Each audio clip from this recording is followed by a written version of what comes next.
छत्तीसगढ़ के मुख्यमंत्री भूपेश बघेल ने छत्तीसगढ़ टूरिज्म कॉन्क्लेव को दिल्ली में संबोधित किया है। 1 नवंबर से छत्तीसगढ़ में राष्ट्रीय आदिवासी नृत्य महोत्सव शुरू हो रहा है और उससे पहले दिल्ली में कॉन्क्लेव को संबोधित करते हुए आदिवासियों के जीवन में बदलाव को लेकर जो महत्वपूर्ण कदम उठाए गए हैं उनका ब्यौरा देते हुए मुख्यमंत्री भूपेश बघेल ने तमाम जानकारियां दी हैं।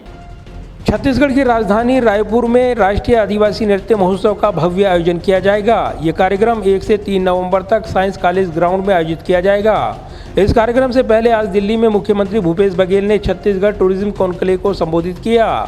मुख्यमंत्री भूपेश बघेल ने कहा कि इस महोत्सव के माध्यम से न केवल राष्ट्रीय अंतर्राष्ट्रीय स्तर पर जनजातीय कलाकारों के बीच उनकी कलाओं की साझेदारी होगी, बल्कि वे एक दूसरे के खान पान, रीति रिवाज, शिल्प शैली को भी देख समझ सकेंगे।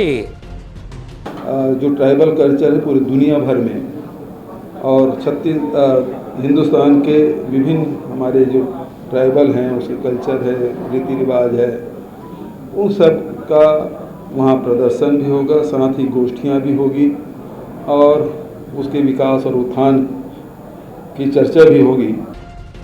सीएम भूपेश बघेल ने 1 नवंबर से 3 नवंबर के बीच रायपुर में हो रहे नेशनल ट्राइबल डांस फेस्टिवल 2022 के बारे में चर्चा करते हुए कहा कि इस बार इसमें 7 से ज़्यादा देशों के कलाकार शामिल होंगे। विदेशों से 100 कलाकार आएंगे, वहीं देश के विभिन्न राज्यों से करीब 1500 कलाकार आएंगे।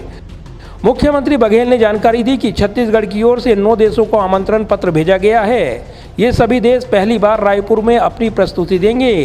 इस आयोजन में Mozambique, Mongolia, Tonga, Russia, Indonesia, Maldives, Serbia, New Zealand और इजिप्ट के जनजातीय कलाकार हिस्सा लेंगे। डांस फेस्टिवल में भारत और दुनिया की विभिन्न जनजातियों की संस्कृति और नृत्य का प्रदर्शन किया जाएगा। मुख्यमंत्री बघेल ने कहा कि 1 नवंबर को छत्तीसगढ़ राज्य स्थापना दिवस के मौके पर राष्ट्रीय आदिवासी नृत्य महोत्सव 2022 की शुरुआत होगी। अनेक देशों के लोग, पिछले समय तो 6 देश के लोग आए थे, इस समय 7 देश से अधिक आने की सहमति दी है। देश भर के विभिन्न राज्यों से लगभग 1400 कलाकार आएंगे, 100 कलाकार विदेशी कलाकार 100 यहाँ आएंगे। इस मौके पर राज्य सरकार की उपलब्धियां गिनाते हुए मुख्यमंत्री बघेल ने कहा कि राष्ट्रपिता महात्मा गांधी के ग्राम स्वराज्य आंदोलन को बढ़ाने का काम छत्तीसगढ़ सरकार कर रही है। ग्रामीणों को रोजगार उपलब्ध कराना, गांव को स्वावलंबी बनाना, छत्तीसगढ़ की संस्कृति और परंपरा को विश्व मानचित्र पर उभारने का प्रयास राज्य सरकार कर रही है। मुख्यमंत्री भूपेश बघेल ने कहा कि आदिवासी जल, जंगल, जमीन के लिए लड़ते रहे हैं। हमने स्वास्थ्य, विश्वास और सुरक्षा के सूत्र पर काम किया है। हमने आदिवासियों को उनकी 4200 एकड़ जमीन वापस दिलाई है। स्वास्थ्य और शिक्षा के क्षेत्र में काम किया है, जिसमें उनमें सरकार के प्रति विश्वास बढ़ा है। विश्वास जीतने के लिए जहां लोहांडीगुड़ा की जमीन हमने वापस कराई, जो उद्योग के लिए लिया गया था, और भूमि अधिग्रहण जो बिल पारित हुआ 2013 में, उसके बाद देश क्या दुनिया में पहली बार ऐसा हुआ कि आदिवासी से लोग तो जमीन लेते रहे या छीनते रहे। पहली बार ऐसा हुआ है कि छत्तीसगढ़ में 4200 एकड़ जमीन हम लोगों ने वापस कराई। इस बार आदिवासी नृत्य महोत्सव में 2 थीम रखी गई हैं।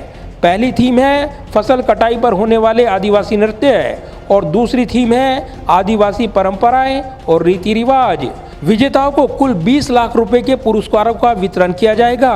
प्रथम स्थान के लिए 5 लाख रुपए, द्वितीय स्थान के लिए 3 लाख रुपए और तृतीय स्थान के लिए 2 लाख रुपए के पुरस्कार दिए जाएंगे। जाहिर है छत्तीसगढ़ में राज्य स्थापना दिवस की तैयारियां जोरों शोरों से आगे बढ़ रही हैं। राष्ट्रीय आदिवासी नृत्य महोत्सव के जरिए सरकार अपने कामकाज को जनता के बीच लेकर जा रही है।